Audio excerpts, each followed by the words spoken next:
एका ठिकाणी ज्ञानोबा सांगतात, ज्ञानिया जो म्हणिजे तो देवांचा देव जाणिजे, आणि सुख सर्वस्व माझे चैतन्य तो. स्पष्टपणे लिहिले बरं का ज्ञानोबांनी. ज्ञानिया तोच आहे, तो देवांचा देव जाणिजे. सगळ्या देवांचा देव आहे तो ज्ञानी माणूस. पण पुढं सांगतात, सुख सर्वस्व माझे चैतन्य तो. माझं सर्व सुख तो आहे. पण कसं आहे तो सुख? कशातून मिळतो? चैतन्यातून. म्हणजे चैतन्य तत्वातून त्या भगवंताची प्राप्ती होते, असं ज्ञानोबारानं सांगायचं. अर्थार्थी जिज्ञासू आणि ज्ञानिया, म्हणजे चौथा भक्त जो ज्ञानी आहे, त्या ज्ञानियाची व्याख्या करताना ज्ञानोबाराय सांगतात, ज्ञानिया जो म्हणजे तो देवांचा देव जाणिजे. सगळ्यात देवांचा देव आहे तो, सगळ्यात मोठा देव कोण? ज्ञानिया. आणि सुख सर्वस्व माझे चैतन्य तो. माझं सुख आहे आणि भगवंताचं सुख काय आहे? तर चैतन्य तत्वाशी एकरूप होणं. आणि जो चैतन्य तत्वाशी एकरूप होईल तो ज्ञानी होईल. स्पष्टपणे उल्लेख केलाय ज्ञानोबारांनी. आता आपल्याला अध्याय 8 आणि ब्रह्माक्षर निर्देश योग, आणि त्यातली ओळी क्रमांक आपण मागच्या वेळेला आपण 189 पर्यंत आलो होतो. आता 190 पासून आपण सुरुवात करूया.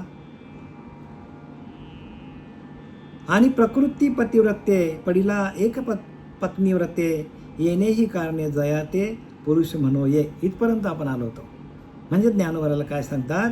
आणि प्रकृती पतिव्रते पडिला एक पत्नी व्रते. तुम्ही 13व्या अध्यायामध्ये लिहिलं आहे क्षेत्रज्ञ. क्षेत्र कशाला म्हणतात आणि क्षेत्रज्ञ कशाला म्हणतात?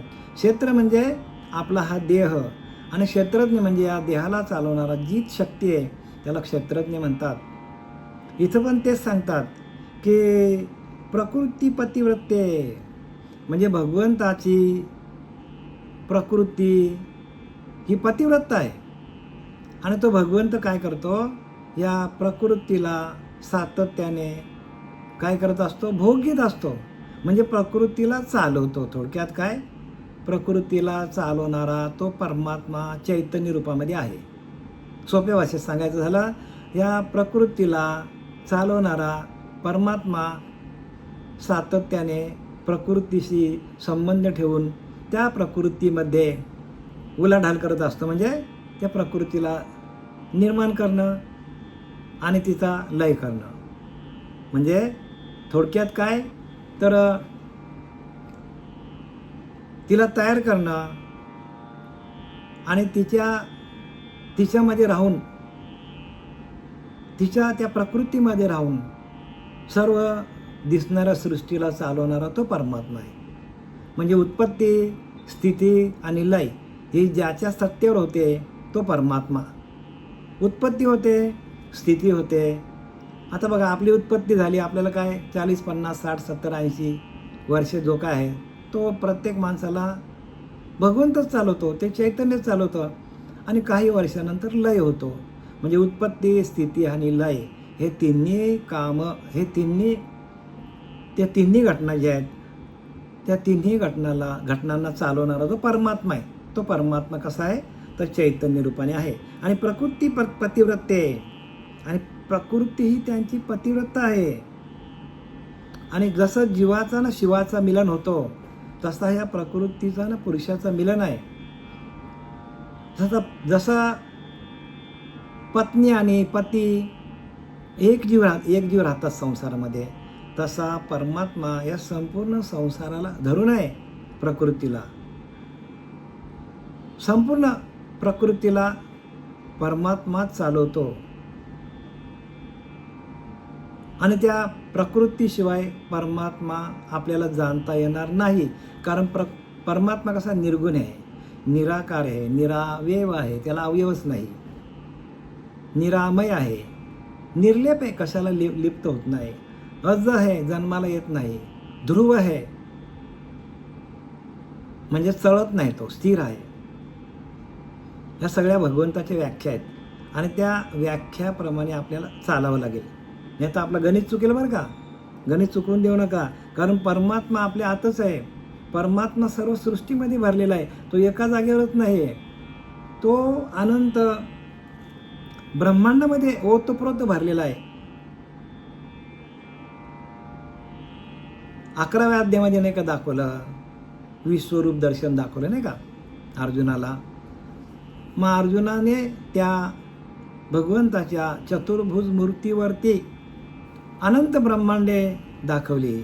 भगवंताने अनंत ब्रह्मांडावरू ते अनंत ब्रह्मांडा खालू ते ने विन कुठे रीता ठाव नाही. समर्थ रामदासांनी स्पष्ट लिहिले बघा. किती व्यापक भूमिकेत संत बोलतात, पण आपण व्यापकतेला जात नाही, कारण आपल्याला अर्थ कळत नाही. आपल्याला अर्थ का कळत नाही, तर आपली बुद्धी तशी होत नाही. म्हणजे ब्रह्मापेक्षा ब्रह्मज्ञान श्रेष्ठ आहे. मी नेहमीच म्हणतो की नाही, ब्रह्मापेक्षा ब्रह्मज्ञान श्रेष्ठ आहे, आत्म्यापेक्षा आत्मज्ञान श्रेष्ठ आहे. पण हे कळेल कधी? आपण आत्मज्ञानी झालो तर, आपण ब्रह्मज्ञानी झालो तर. ह्या सगळ्या गोष्टी सांगावांगाच्या नाहीत, या गोष्टी सगळ्या अनुभवाच्या आहेत.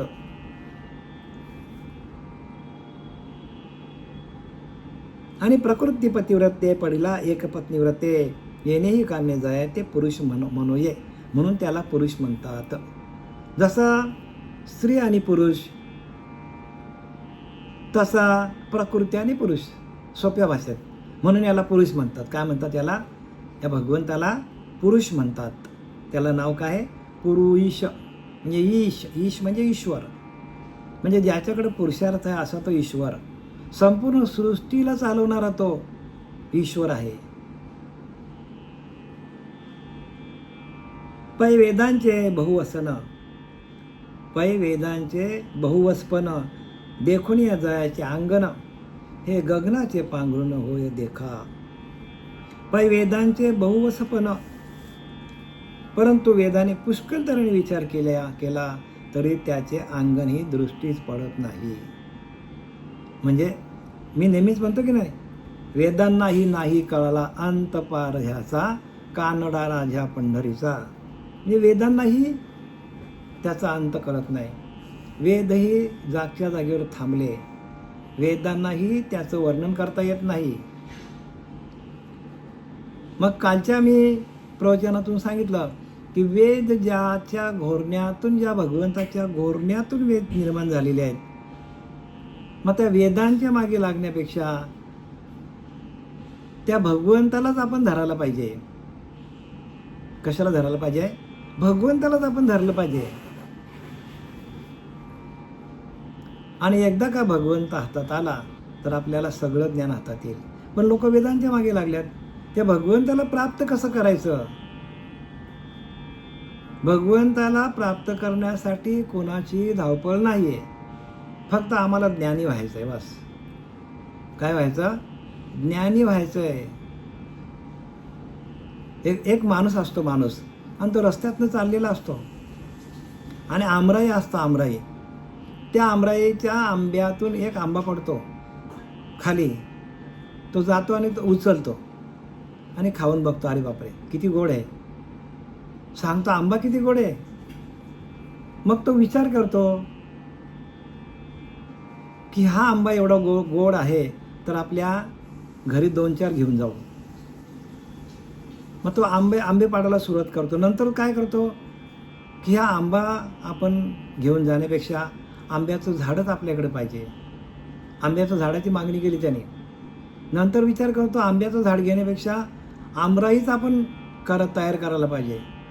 नंतर विचार करतो की आमराई मिळण्यापेक्षा आमराईचा मालकच आपल्या हातात आला तर, आमराईचा मालक आपल्या हातात आला तर सगळं आपल्या हातात आलं ना. मग आपण सृष्टीतल्या अनेक ग्रंथांचं वाचन करण्यापेक्षा जे ग्रंथ, जे 4 वेद, 6 शास्त्र, 18 पुराणं, त्यांच्या मागे लागण्यापेक्षा, आंब्याच्या मागे लागण्यापेक्षा, आंब्यांच्या झाडाच्या मागे लागण्यापेक्षा, आमराईच्या मागे लागण्यापेक्षा आमराईच्या मालकालाच का आपण धरू नये? मग वेद ज्याच्यातून निर्माण झाली, ज्याने निर्माण केले, त्या भगवान परमात्म्याला आपण भेटलो तर आपली सगळं कामं होतील की नाही? पण नाही, देव न लगे साठवण्याचे रुजले जागे. तुकोबारे बोलले की नाही, देव घ्या कोणी देव घ्या, पण लोक सांगतात देव न लगे साठवण्याचे रुजले जागे. ज्या ठिकाणी भगवंताला साठवायचं आहे अशी सगळी जागा ज्ञानाने, विषयांनी, गुणांनी, प्रपंचाने, अहंकाराने भरलेली आहे. जागाच नाही तिथे. जरासं ज्ञान झाला, जरासं कुठे साधना प्रगट झाली का लगेच माणसाला असं वाटतं मी लय ज्ञानी झालो. जरासं कुठे प्रबोधाचं चिंतन वाढलं का लगेच माणसाकडे अहंकार ताबडतोब, दुसऱ्याला लगेच काहीतरी तुच्छ समजतो माणूस. तर असा एकामेकाचा हेवा देवा होता कामा नये.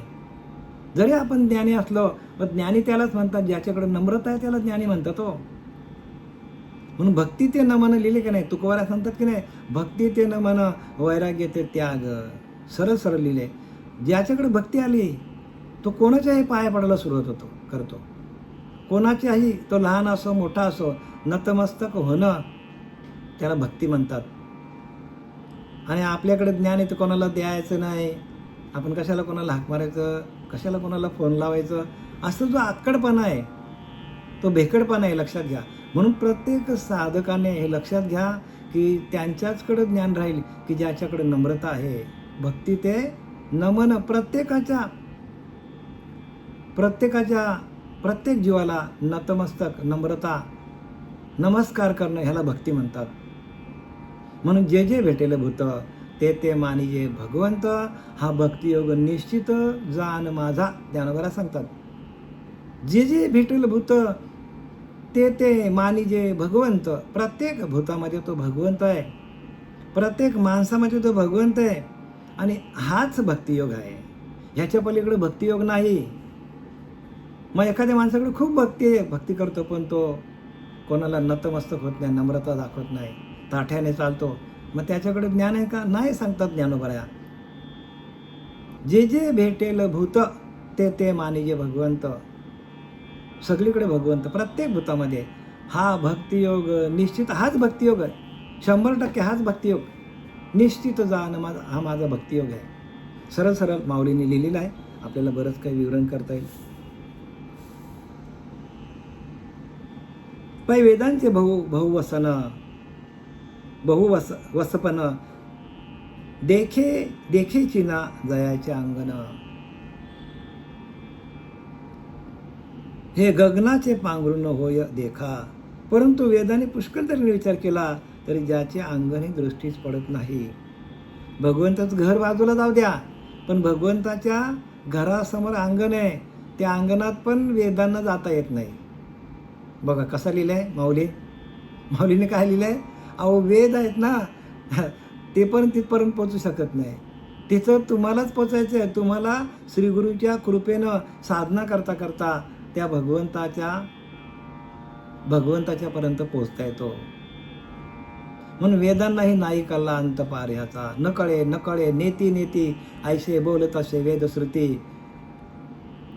वेद पण सांगतात न कळे, कळत नाही म्हणतील, ते पण थांबले. हवे 4 वेद पण थांबले.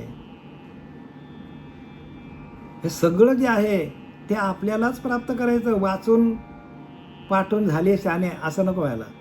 वाचून शहाणपण येतो माणसाला, पण त्याचा फायदा काय होणार नाही. शहाणपण कशाला म्हणतात? भगवंताच्या नामाशी एकरूप होणं, त्याचं अखंड भजन करणं, भजनानंदामध्ये राहणं, माऊलीने दिलेल्या प्रत्येक ओवीचा विवरण आपल्या मनामध्ये तयार करणं, आणि ही भक्ती आहे. आणि म्हणून काय सांगतात? पै वेदांचे बहुवसपण देखून या जयांचे अंगण, हे गगनाचे पांघरून होई देखा. आणि ज्याच्यात आकाशाचा समावेश झाला आहे. काय म्हणजे आकाशाचा समावेश झाला म्हणजे आकाशापेक्षा मोठा आहे. गगनाहुनी वाढ नाम श्रीहरीचे लिहिले की नाही? ज्ञानोबा सांगतात की नाही, गगनाहुनी वाढ नाम श्रीहरीचे. मग ते नाम किती मोठं असेल? गगनापेक्षा मोठं नाम आहे. गगनाला त्याने कवेत घेतलेलं आहे. बघा काय वर्णन आहे ज्ञानोबारांनी केलंय. म्हणजे आपल्या डोक्याच्या पलीकडचे विचार ज्ञानोबारांनी. आणि हे पण किती वर्षामध्ये? म्हणून गीता वाचण्यापेक्षा ज्ञानोबाऱ्यांना जी उपरती आलेली आहे की बाबा आपल्याला परत जन्माला यावं लागेल, तेच कृष्णाचेच अवतार घेऊन आले. भगवान परमात्मा हा कृष्णाचा अवतार, भगवान परमात्म्याचा म्हणजे कृष्णाचा अवतार घेऊन आले ज्ञानोबराया. आणि त्यांनी काय केलं, गीतेपेक्षा श्रेष्ठ ज्ञान सांगितलं. गीतेमध्ये जे नाही त्याची उणी भरून काढली. पण हे लोकांच्या लक्षात येत नाही, लोक गीताच वाचत बसले. तर त्याच्यापेक्षा आता पूर्वी कॅल्क्युलेटर होता की नाही मला सांगा, मग कॅल्क्युलेटरच वापरतात का लोक? आता कॅल्क्युलेटर कोणी वापरत नाही का? मोबाईल हातात आला हो, म्हणजे ॲडव्हान्समध्ये आला. तसं ज्ञानोबा ॲडव्हान्समध्ये आहेत. आणि हे ज्ञान ज्ञानोबारायांनीच द्यावं. म्हणून वय 10 कोटा पण नृपती, लहान आहे पण राजा आहे हो.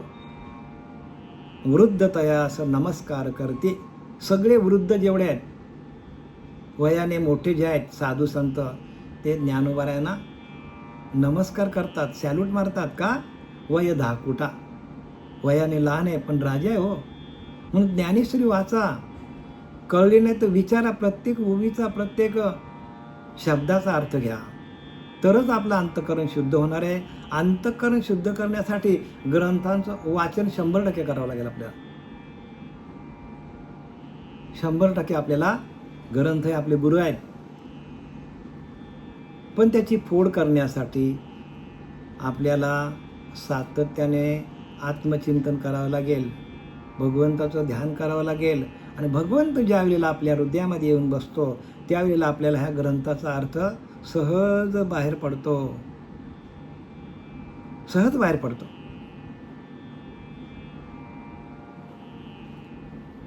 बाहेर कसं पडतो? सहज बाहेर पडतो. आणि आपल्याला माहीत पण पडत नाही कधी बाहेर पडतो अर्थ. सहज बोलता विवेक प्रगटे, हे मजची पासून झाले परंतु म्या नाही केले, ऐसे जेणे जाणितले तो सुटला गा. हे माझ्याकडून होतं पण मी नाही करत, माझ्याकडे असलेला तो परमात्मा बोलतो, मी बोलत नाही. ऐसे जेणे जाणितले तो सुटला गा, तो सुटला गा, तो सुटला. आणि भाव आहे, भावातून देव कळतो आपल्याला. आणि लोकांकडे नामाचाच भाव नाही, आणि नामच माहीत नाही. काही लोकांनी नामच घेतलं नाही, भाव कसा तयार होईल?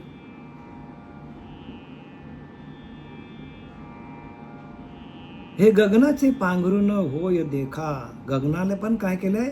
गगनाचं पांघरून आहे, म्हणजे गगनाला पण त्या नामाने कवेत घेतलेलं आहे. एवढं गगनाहुनी वाढ नाम श्री हरीचे. ऐसे जाणून योगेश्वर जया ते म्हणती परात्पर. असं योगी लोकांनी जाणलं. ऐसे जाणून योगेश्वर, योगेश्वर म्हणजे योगांचा ईश्वर. ज्याने योग करता करता त्या परमतत्वाशी एकरूप झाले. ऐसे जाणून योगेश्वर, योग करता करता ईश्वर झाले, म्हणून त्यांना योगेश्वर असं म्हणतात. ऐसे जाणून योगेश्वर जया ते म्हणती परात्पर. ते सुद्धा काय म्हणतात की परात्पर आहे, म्हणजे परेच्या पलीकडलं ज्ञान आहे, प्रपंचाच्या पलीकडलं ज्ञान आहे, संसाराच्या पलीकडलं ज्ञान आहे. आणि जोपर्यंत त्याची प्राप्ती आपल्याला करायची असेल तर आपल्याला त्याग करावा लागेल. त्यागाशिवाय आपल्याला हे त्याग, सातत्याने त्याग करा. त्याग म्हणजे काय हो? त्याग म्हणजे काय टाकून द्यायचं का? अजिबात नाही.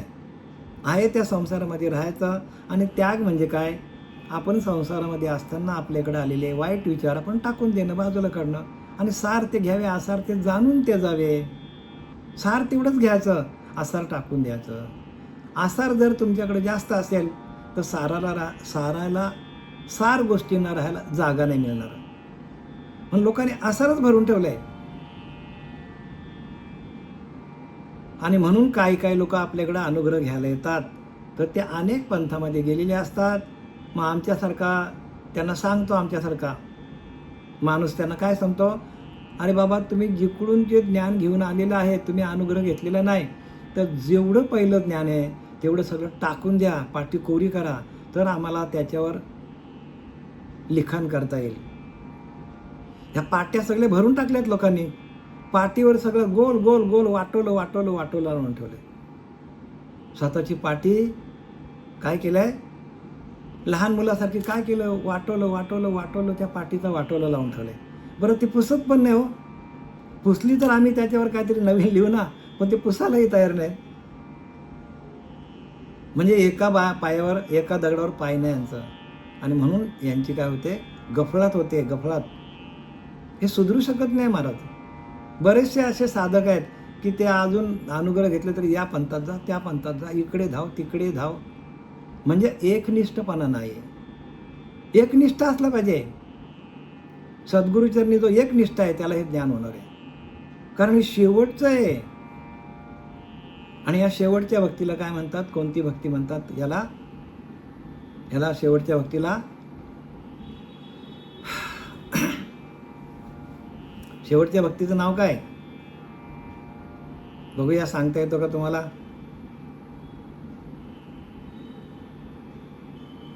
आत्मनिवेदन. काय म्हणतात त्याला? आत्मनिवेदन. म्हणजे आत्म्याशी एकरूप होणं. बाकी सगळी भक्ती करतात पण आत्म्याशी एकरूप कोणी होत नाही.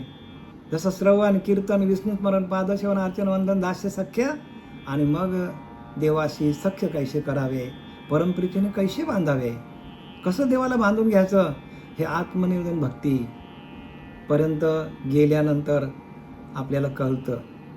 भक्ती सगळे करतात, अखंड सगळं जग भक्ती करतो. पण ह्या ज्या आपल्याला पायऱ्या दिलेल्या आहेत, यम, नियम, आसन, प्राणायाम, प्रत्याहार, धारणा, ध्यान आणि समाधी, ह्या अवस्थेतून गेलो तर आपल्याला ते ज्ञान होईल ना. पण हा मार्ग कोणी दाखवतच नाही.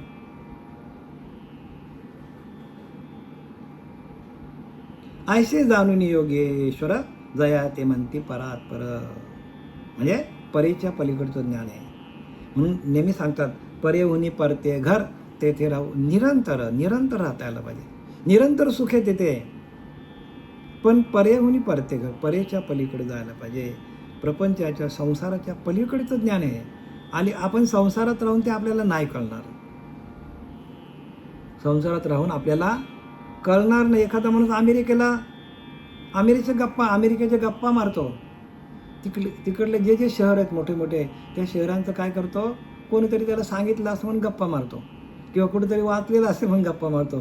तो प्रत्यक्ष गेलाय का? नाही, प्रत्यक्ष नाही गेला. मग ज्या वेळेला तो प्रत्यक्ष जाईल आणि तो वर्णन करून सांगेल, तेव्हा त्याचं आपण खरं मानू. अरे बापरे, हा जाऊन आलाय, सगळं खडानं खडा सांगतो. तसं आता जगामध्ये काय केलेलं आहे, फक्त माहिती सांगतात, देव असा आहे, देव तसा आहे, देव अमुक आहे, देव. अरे पण तू तिथं जाऊन आलाय का?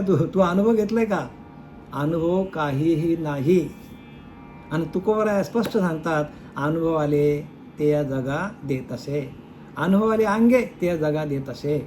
आणि तसा आपल्याला अनुभव यायला पाहिजे. तुका म्हणे ते अनुभव प्रमाण, शब्दांचे गौरव कामा नये. शब्द मोठे मोठे वापरतात, ज्यांना अनुभव नाही त्यांना वा काय मोठा ज्ञानी आहे.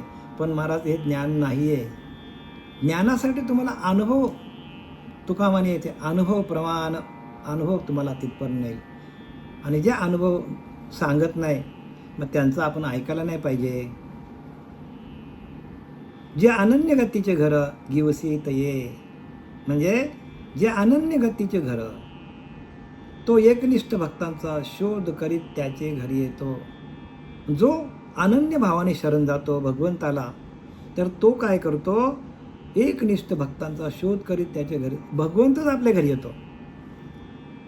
अनन्य भावाने शरण आपण गेलो तर भगवंतच आपल्या भक्तीला भाळून तोच आपल्या हृदयामध्ये येऊन बसतो. म्हणून देव भक्त एक रूप झाले, मुळी ते संचले जैसे तैसे. एक रूप होतं देव आणि भक्त. देव भक्त एक रूप झाले, मुळी ते संचले जैसे तैसे. देव वेगळा ना भक्त वेगळा, ही भक्ती नाही, ही माहिती आहे. भक्ती कशाला म्हणतात? देव आणि भक्त एकरूप होऊन जातात. माझ्या विठोबाचा कैसा प्रेम भाव, आपणची देव होय गुरु. बघा, आपणच देव बनूनच गुरुच्या रूपामध्ये आपल्याकडे येतो. आणि म्हणून ज्याच्यावरती भगवंताची कृपा होतो त्यालाच तसा गुरु भेटतो. सगळ्यांना हे भेटत नाही. देवाची कृपा झाली तर तसा गुरु भेटतो. तसा गुरु भेटला तो गुरु आपल्याकडे ठेवत नाही, तो भगवंताशी एकरूप करून देतो. मग हे पंथ सगळे चालतात कशावर? सगळ्यांना अडकून ठेवल्यात, आपल्याजवळ ठेवल्यात. देवाशी एकरूप करून देणारा कुठलाच पंथ मला दिसला नाही आजपर्यंत. आणि समर्थ सांगतात, जीव शिवा ऐके करीतो सद्गुरू. जीवाचा आणि शिवाचा ऐके करून देणारे तेच गुरु असतात. बाकी मग नाही का, बाकी आहेत ना, पण ते काय करतात? समाज प्रबोधनाचं कार्य करतात. मग त्यांनी करू नये का? करायला पाहिजे. कारण ह्या मार्गाला उच्च लेवलला एखादा मुलगा आहे, तो 5वीतनं डायरेक्ट त्याला 10वीला प्रवेश मिळेल का हो? मग त्याला 5वीपर्यंत जावं लागेल. म्हणजे खालची भक्ती पण त्यांनी करायला लागेल त्याला, तरच त्याला 10वीला 5वी आहे, 6वी आहे, 7वी आहे, 8वी आहे, 9वी आहे, 10वी आहे. 5वीतून डायरेक्ट उडी मारता येणार नाही.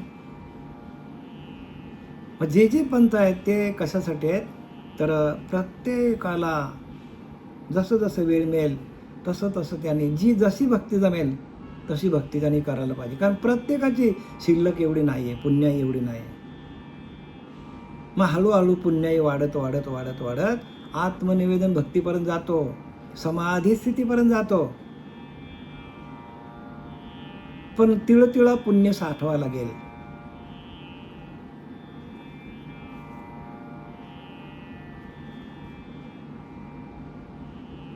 ते तनुवाच्या चित्ते, ते जे तनुवाच्या चित्ते नायकती दुजे गोष्टी ते तया एकनिष्ठेचे पिकते सुक्षेत्र जे. जो एकनिष्ठ भक्त काया वाचा मने करून दुसरे काही जाणत नाही. एकनिष्ठ भक्त कोणाला म्हणतात? काया वाचा मनसा पडला माझ्या भक्तीचा ठसा, भजता न आठवे दिवस निसा भक्ती दशा या नाव. नाथ बाबा सांगतात, काय सांगतात? माझे अनुसंधाने विन स्नान संध्या जप तप अवघेचे धर्म जाण मत भजन ते नव्हे. म्हणजे माझा अनुसंधान ज्यांच्याकडे नाही, अनुसंधान म्हणजे काय? सातत्याने त्या श्वासाकडे लक्ष ठेवून जो श्वास जातो येतो त्याच्याकडे लक्ष ठेवून जो भजन करतो त्याला अनुसंधान म्हणतात. माझे अनुसंधाना विन असं माझं अनुसंधान नसेल, स्नान केली, संध्या केलं, जप केलं, तप केलं, हवन केलं, अवघेचे धर्म जाण मज भजन ते नव्हे. माझं भजन ते नाही म्हणतो. नानाविषयी ठेवून मन जो माझे खरी ध्यान अनुष्ठान, ते जार स्त्री ऐसे जाण मज भजन ते नव्हे. ते माझं भजन नाही म्हणतात. माणूस अनेक विषयांमध्ये हे मिळू दे ते मिळू दे म्हणजे मागण्या करतो आणि देवाचं चिंतन करतो, ते पण माझं भजन नाही. मग भजन कधी होईल? तर त्यांनी सांगितलंय, काया वाचा मनसा, कायेने वाचेने मनाने पडला माझ्या भक्तीचा ठसा. अखंड माझं चिंतन चालू झालं, मनाने वाचेने कायेने संपूर्ण रोमरोम त्याचं भजन करायला लागला, चित्ताने भजन व्हायला लागला. पडला माझ्या भक्तीचा ठसा, अशी जर भक्ती झाली तर भजता न आठवे दिवस निशा. म्हणजे रात्र आहे का दिवस त्याला माहीत पडत नाही. भक्ती दशा या नाव, त्याला भक्ती दशा म्हणतात.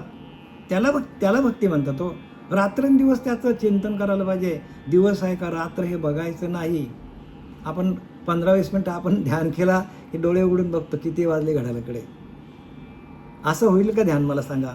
ध्यान करायला बसल्यानंतर 2 तास 3 तास अजिबात इकडे तिकडे लक्ष जातं कामा नये. आपलं किती वाजले हे मला माहीत नाही. असं 3 तास ध्यान करून उठल्यानंतर वाटलं पाहिजे की आपल्याला 10 मिनिटं झालेत, असं वाटलं पाहिजे. आणि त्याला ध्यान म्हणतात. आणि ती ध्यानाची प्रक्रिया बरं का.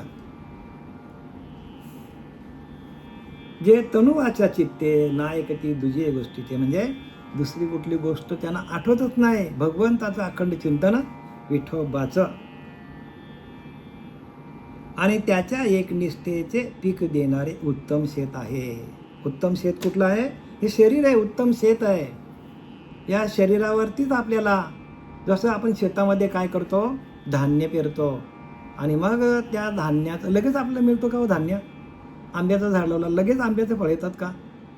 इकडे अनुग्रह दिला की लगेच त्यांना असं वाटतं की आपल्याला सात्विक भाव व्हायला पाहिजे. अनुग्रहाचं चिंतन दिलं की त्याला वाटतं मला प्रवचन कर, त्याला लगेच होईल का? आंब्याचं झाड लावलं तर त्याला त्याचं जोपासना करावं लागतो, लगेच फळ येत नाही. इकडे लगेच माणूस काय करतो, अपेक्षा करतो की मला लगेच ज्ञान व्हायला पाहिजे. होईल का लगेच ज्ञान? आणि त्या ज्ञानासाठी आपल्याला जसं आपण प्रपंचामध्ये मेहनत घेतो पैसा कमवण्यासाठी, तशीच मेहनत आपल्याला भगवत प्राप्तीसाठी करावी लागेल. काय करावं लागेल? प्रयत्न विना कार्य झाले, जेवल्या विना पोट भरले, आणि ज्ञाने विना मुक्त झाले, हे तो घडे ना. प्रयत्न विना कार्य झाले, प्रयत्नच केले नाही, कार्य होईल का? ध्यानच केली नाही, परमात्मा भेटेल का? ज्ञाने विना प्रयत्न विना कार्य झाले, जेवल्या विना पोट भरले. अरे आपल्याला साधा जेवायचा असेल, पोट भरायचं असेल तर जेवायला लागतो आपल्याला. असं अन्न आपल्याला उचलून तोंडात टाकायला लागतो आपल्याला, आणि तो घास गिळायला पण लागतो. चावून चावून बारीक करून आपल्या आतमध्ये टाकायला लागतो. ह्या ज्या प्रक्रिया आहेत संसारातल्या, तसंच भगवंताचं अखंड चिंतन करणं ही पण एक प्रक्रिया आहे. प्रयत्न विना कार्य झाले, प्रयत्न केलाच नाही. भगवंताशी एकरूप कसा व्हायचा याच्यासाठी प्रयत्नच केले नाही. ब्रह्ममुहूर्तावर उठलाच नाही, ग्रंथांना हातच लावलं नाही, गुरुच्या कृपेने ग्रंथ वाचून झालेच नाही, आपल्या मनाला येतील तसा अर्थ लावला, जमेल का? प्रयत्न विना कार्य झाले, जेवल्या विना पोट भरले, ज्ञाने विना मुक्त झाले, हे तो घडे ना. आणि मुक्ती पाहिजे म्हणतो मला, तर ज्ञान काहीच नाही, होईल का? ज्ञाने विना मुक्त झाले, ज्ञानाशिवाय मुक्ती नाही. ते स्वरूप साक्षात्काराची आपल्याला अनुभूती यायला पाहिजे. ज्ञान म्हणजे काय? ज्ञान म्हणजे स्वरूप साक्षात्कार, आपल्याच अंतरीच्या अंतरात्म्याचा साक्षात्कार व्हायला पाहिजे. आपल्याच अंतरीच्या अंतरात्म्याचं अखंड भजन व्हायला पाहिजे, त्याला ज्ञान म्हणतात. ज्ञान म्हणजे वाचन नाही, ज्ञान म्हणजे आत्मज्ञान. पहावे आपणाशी आपण, या नाव ज्ञान. जेथे दृश्य प्रकृती सरे, पंचभूतिक ओसरे. दृश्यातली प्रकृती आपल्याला दिसेनाशी होते, पंचभूतिक ओसरे, पाचा भूतांच्या देहाचा विसर पडतो. पंचभूतिक ओसरे, जिथं दृश्य प्रकृती सरे, पंचभूतिक ओसरे, म्हणजे पाचा भूतांच्या देहाचा विसर पडला पाहिजे. समूळ द्वैत निवारे, या नाव ज्ञान. रामदास स्वामी सांगतात, द्वैत भाव निघून जाणं, द्वैत भाव निघून जाणं पूर्ण. मी आणि परमात्मा वेगळा नाही आहे, मीच परब्रह्म स्वरूप आहे, असा आपल्याकडे भाव तयार होणं, असा आपल्याला अनुभूती येणं, ह्याला ज्ञान म्हणतात. हो बघा किती साध्या भाषेत 400 वर्षापूर्वी लिहिले, 400-450 वर्षापूर्वी ज्ञान आपल्या रामदास स्वामींनी. जेथं दृश्य प्रकृती सरे, पंचभूतिक ओसरे, पंचभूतांच्या देहाचा विसर पडतो. समूळ द्वैत निवारे, या नाव ज्ञान, त्याला ज्ञान म्हणतात. ज्ञानवरा सांगतात, जाणीव जेथे निरगे, विचार मागुता पावली निघे, तर्को ऐनिनी अंगी द्यायच्या, अर्जुन तया नाव ज्ञान, येर प्रपंच हे विज्ञान, तेथे सत्यबुद्धी अज्ञान जाण, आता अज्ञान अगे हरपे, विज्ञान निशेष करपे, आणि ज्ञान ते स्वरूप होऊन जायचे. आपल्या आत्मस्वरूपाशी एकरूप होण्याला ज्ञान म्हणतात, आणि तसं आपल्याला व्हायला पाहिजे प्रत्येक साधकाला. आणि हे आपले शरीर जे आहे उत्तम पीक देणारे, म्हणजे पीक म्हणजे काय? पीक म्हणजे नामस्मरण. या शरीरामध्ये उत्तम प्रकारे आपल्याला नामस्मरण करता येतो. उत्तम पीक देणारे शेत आहे, शेत, क्षेत्र. क्षेत्र म्हणजे काय? क्षेत्र म्हणजे शरीर, माया आणि ब्रह्म, शिव आणि शक्ती. क्षेत्र आणि क्षेत्रज्ञ. क्षेत्र म्हणजे शरीर, क्षेत्रज्ञ म्हणजे ह्या शरीराला चालवणारी जी शक्ती आहे, जो परमात्मा आहे, तो क्षेत्रज्ञ आहे. हे त्रैलोक्याची पुरुषोत्तम, हे त्रैलोक्याची पुरुषोत्तम, ऐसा साच जयाचा मनोधर्मो. हे त्रैलोक्याची पुरुषोत्तम, ऐसा साच जयाचा धर्म, तया आस्तिकाचा आश्रम पांडवगा. हे पांडवा, त्रैलोक्य भगवद्रूप आहे, असा खरेच ज्याचा मनोभाव आहे. हे संपूर्ण त्रिनी लोक कसं आहे, भगवत रूप आहे. म्हणजे संपूर्ण त्रैलोक्य, म्हणजे मृत्यूलोक, पाताळलोक आणि स्वर्गलोक, हे तिन्ही लोक भगवत स्वरूपच आहेत. सगळीकडे भगवंत भरलेला आहे. असा ज्याचा भाव तयार झाला त्यालाच परमात्म्याची प्राप्ती होते. आपण नुसतं मंदिरात देव बघतो बस. कसं काय सांग मला प्राप्ती होईल? इथं काय लिहिलं आहे, हे पांडव हे त्रैलोक्य भगवत रूप आहे, असा खरेच ज्याचा मनोभाव आहे. ह्या त्रैलोक्यामध्ये अर्जुना मी नसे ऐसे कवन ठाऊ असे, परी प्राणियाचे दैव कैसे मातेनं देखते. ज्ञानोबा सांगतात, अर्जुना मी नसे असे कवन ठाऊ असे. अरे अर्जुना, मी नाही असं एक जागाच नाही या तिन्ही लोकांमध्ये. परी प्राणियाचे दैव कैसे मातेनं देख, मलाच बघत नाही. लोक भगवंताला बघतच नाही. आणि भगवंत कसा आहे? भगवंत म्हणतो मी तुझ्या हृदयामध्ये आहे. हृदयस्तु नारायण, हृदयस्तु नारायण. भगवंत हृदयामध्ये आहे. आणि त्या हृदयातल्या परमात्म्याला कसं प्राप्त करायचं? आणि हे कसं आहे? हे गुह्य आहे. म्हणून अर्जुनाला सांगतो भगवंत, तू मन बुद्धी साचेशी माझ्या स्वरूपार्पिशी, त्याने मातेची गा पावशी माझी भाक. शपथ घेऊन सांगतो अर्जुना, तू मन आणि बुद्धी मला दे. आपण मन आणि बुद्धी आपल्याकडे ठेवतो. मन आणि बुद्धी आपण त्या नामाला अर्पण करता यायला पाहिजे. जो आपल्याला दिलेला नाम आहे त्या नामाशी आपण एकरूप व्हायला पाहिजे. तरच आपला मन आणि बुद्धी त्या नामाला अर्पण करता यायला पाहिजे. नामाशी एकरूप झालो की मन आणि बुद्धी आपली आपोआपच त्याला काय होतो? समर्पित होते. तू मन बुद्धी साचेशी माझ्या स्वरूपार्पिशी, म्हणजे त्या आत्मस्वरूपाला प्राप्त करण्यासाठी मन आणि बुद्धी भगवंताला द्यावी लागते. जसं अर्जुनाने त्याच्या रथाचे कासरे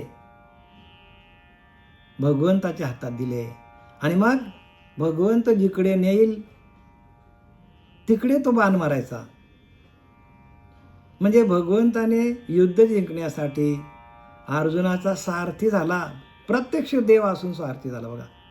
तसा आपल्याला पण आपला देवच सारथी आहे. आपले सद्गुरूच आपले सारथी आहेत. पण आपला सद्गुरू वचनावर विश्वास पाहिजे. सद्गुरू वचन हृदय धरी तोची मोक्षाचा अधिकारी. त्यालाच मोक्ष मिळणार आहे. सद्गुरूने दिलेल्या वचनावर आपण आरूढ व्हायला पाहिजे. सद्गुरू वचन हृदय धरी. प्रत्येक शब्दाला आपण हृदयामध्ये साठवायला पाहिजे. सद्गुरूचा प्रत्येक शब्द आपण अजिबात पडून द्यायचा नाही. असं आपण केलं तर ताबडतोब आपल्याला ज्ञान प्राप्त होईल. सद्गुरू वचन हृदय धरी तोची मोक्षाचा अधिकारी. आणि त्यालाच मोक्ष मिळणार आहे. मोक्ष कोणाला मिळणार आहे? ज्याने सद्गुरू वचनावर विश्वास ठेवला. विश्वासता निरूपणी मोक्ष लागे तक्षणी. प्रश्न केलाय समर्थ रामदासांनी की आम्हाला बाबा की मोक्ष आम्हाला किती दिवसाने मिळणार आहे? प्रश्न काय केलाय? देवा आम्हाला मोक्ष कधी मिळेल? समर्थ रामदास सांगतात, सावध साक्षेपी आणि परमदक्ष त्याशी तात्काळची मोक्ष. जो सावध झालाय साक्षेपी आणि परमदक्ष, परमार्थाविषयी अतिशय दक्ष, त्याशी तात्काळची मोक्ष, त्याला ताबडतोब मोक्ष आहे. पण आपण परमार्थाविषयी दक्ष नाहीच आहे. आपलं नामस्मरण होत नाही तेवढा. सातत्याने नामस्मरण व्हायला पाहिजे. रिकामा अर्ध घडी राहू नको. अर्ध घडी बरं का, म्हणजे डोळ्याची पापणी मिटते ही एक घडी. म्हणजे डोळ्याची पापणी अर्धवट गेली, अर्धी मिटली तर अर्ध घडी सांगितलंय. तेवढा वेळ पण आपण भगवंताचं नामस्मरण विसरता कामा नाही, तरच आपल्याला ते परमात्म्याची प्राप्ती होणार आहे. रिकामा अर्ध घडी राहू नको, असं आपलं नामस्मरण व्हायला पाहिजे. आणि असं नामस्मरण झाल्यानंतर भगवंताची प्राप्ती आहे. हे त्रैलोकीची पुरुषोत्तमो ऐसा असाच दयाचा मनोधर्म. ज्याचा मनाने हे संपूर्ण तिन्ही लोकांमध्ये तो परमात्मा व्यापक आहे, असा ज्याचा भाव तयार झाला तर या आस्तिकाचा आश्रम पांडवगामी. मग त्या आस्तिक भक्तांचा हा आश्रमच होय, असा ज्याचा भाव झाला, असा जो आस्तिक भाव आहे, त्या आस्तिक भावातच भगवंत आसरा देतो. भगवंतच आश्रय आपला, तो आस्तिक भावच आपला आश्रय आहे. त्या आस्तिक भावाला जाऊन बसणं, त्या आस्तिक भावाला जाऊन आपला समर्पण करणं, त्या नामाच्या भावामध्ये जाऊन आपण समरस होणं. जसा एखादा भुंग कसा बसला की तो उठत नाही लवकर, तसा आपण त्या नामाशी आपण गुंजन करत भ्रमर कसं गुंजन करत करत करत करत करत राहतो, तसं आपण आपल्या नाद ब्रह्मातून त्या परब्रह्मतत्वाशी जर आपण सातत्याने गुंजन करत राहिलो तर आपल्याला ते नाद ब्रह्म प्राप्त होतो. आणि त्या नाद ब्रह्मातून काय होतो, तोच आपल्याला आश्रय आहे. त्या नामाचा नाद, त्या नामाच्या नादामध्ये आपल्याला नाद ब्रह्मातून आपल्याला भगवंताचा आश्रय मिळतो. आणि तो भगवंतच आपला आश्रय आहे.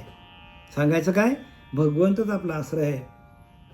आपण आता 193 ओळीपर्यंत आलेलो आहोत. झालेली सेवा आपले सच्चिदानंद सद्गुरू श्रीपाद बाबा, रामदास बाबा, पांडुरंग दिवेकर बाबा, नारायण बाबा, नाना बाबा, रोहिदास बाबा, बंडू बाबा, केरो बाबा, शांतामाई यांच्या चरणी समर्पित करत आहे. पुंडलिकावर दे हरी विठ्ठल श्री ज्ञानदेव तुकाराम पंढरीनाथ भगवान की जय.